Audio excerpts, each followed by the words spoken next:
So I didn't get a chance to really talk about this when the news broke about it because of all the other major news breaking in wrestling. But this basically does affect wrestling in a major way should a bill, proposed for it be passed. And that is non-compete clause. As we all know, WWE has all the contracted wrestlers, independent contracted wrestlers, if you will, as they want us to all see them, basically agree to 30 to 90-day non-compete clause should they be let go for any reason whatsoever. And as far as non-compete clause goes with other corporations out there, it all depends on, like I said, the time limit that they have associated with those agreements. Like I said, WWE has 30 days for NXT stars and trainees. Well, main roster talent has 90 days. But as far as other companies go, they could have a smaller window or even a bigger window. I mean, for example, let's say Microsoft has a 2-week window. I could be wrong. I'm just spitballing here, just speculating. And let's say they decide to let somebody go that's a major part of the corporation in some fashion.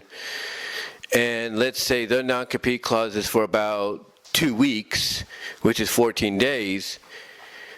Basically what that means is whoever they let go can't file an application at places like IBM or Apple for at least 2 weeks at the latest.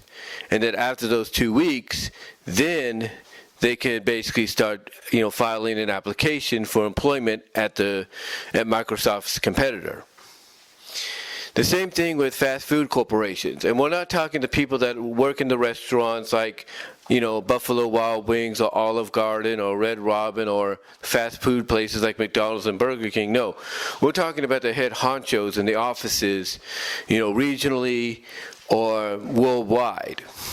If any of them was let go, let's say McDonald's let go one of the head people in their corporation, and let's say they had a non-compete clause window of 21 days, which is 3 weeks, that person could not apply at any other fast food corporation, I guess you could say role for places like, let's say, Burger King, Taco Bell, Wendy's, you name it. They can't do that until the 3 weeks are up. Then after the 3 weeks, they are free to do that. They're free to go and do that. And the same with wrestling. You can't go and work for another promotion if your company has a non-compete clause added to your contract. In the case of WWE, that's what they do. That's what they have. But what this bill would do, essentially, is eradicate that. It would. And what that would mean, basically, is that let's say this bill was in place, this proposed bill was in place back when Malachi jumped ship over to AEW and became Alistair. Let's take a look at that. Now we know the news behind his jump being so sudden is because there was a mix-up behind the scenes, basically upgrading his contractual status from 30 to 90. Because he obviously, being on the main roster, was still working under a 30-day NXT non-compete clause contract.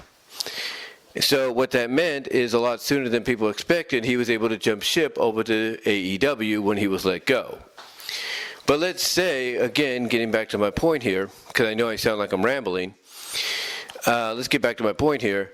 Let's say after his first appearance back on SmackDown, which led to his immediate release for some odd reason, budget cuts or whatever. Let's say this proposed bill, which eradicates the non-compete clause, had been in place then. What that would mean is basically the following Wednesday, Black could have showed up on Dynamite just like that. He could have. Or let's say someone like, I don't know, I'm going to spitball here. Let's say Kevin Owens. Let's say for some reason, and I don't think it'll ever happen despite what happens with the company, but let's say Kevin Owens was let go. Let's say he was let go, after his appearance on Monday Night Raw this past Monday. Okay? Let's say that happened.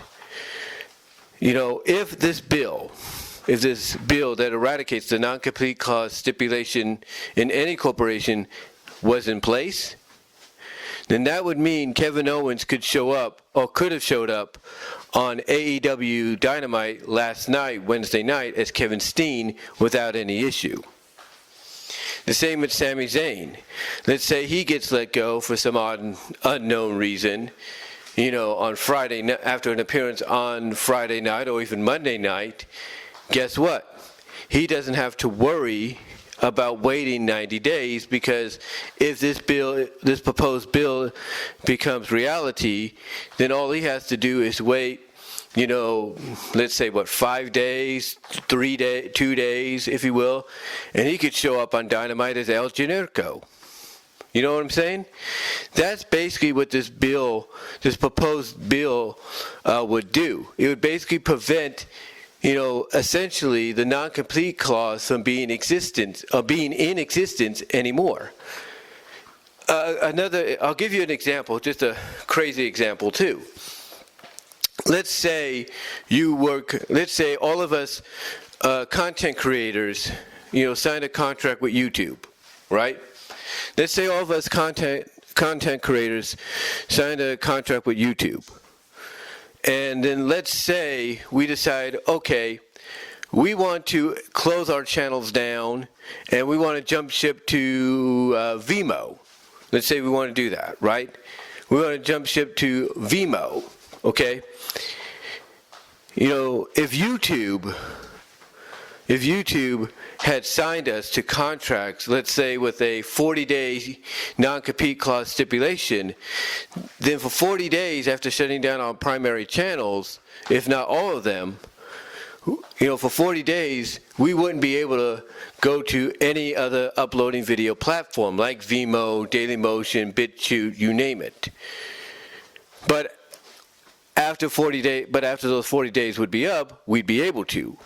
However, if this bill comes into existence, then again, going back to this, far out idea, if you will, just like I said, throwing, an example out there,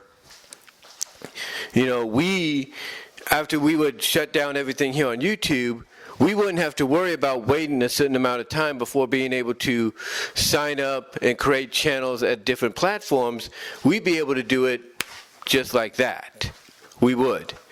We can do it now, obviously, but I'm just giving you an idea of, the difference between, having a non-compete clause and not having one, makes between, finding employment, finding work, if you will. And that's essentially what this bill looks like it's going to do. It's essentially going to take away that power from all these major corporations, all these major employers, that would prevent the employees that they would let go for whatever reasons from finding work. Because if it gets taken away from them, like I said, the person that got let go, they don't have to worry about a timetable. They can automatically go home right away, log in to whatever corporation is hiring, or call up whatever corporation is hiring or business is hiring and say, hey, I'm free. I'm free to work with you guys. How much you make? Something like that. Same with wrestling. If this bill, like I said, becomes a reality, then if WWE was to ever let go of anybody, I should say, in the near future, for whatever reason, those people on the main roster wouldn't have to wait 90 days. They wouldn't have to worry about that. And the people on NXT wouldn't have to worry about 30, because they'd be able to show up for AEW. They'd be able to show up for Impact, New Japan, MLW within the blink of an eye without any repercussions. That's what this bill would do. But the question is, will it pass?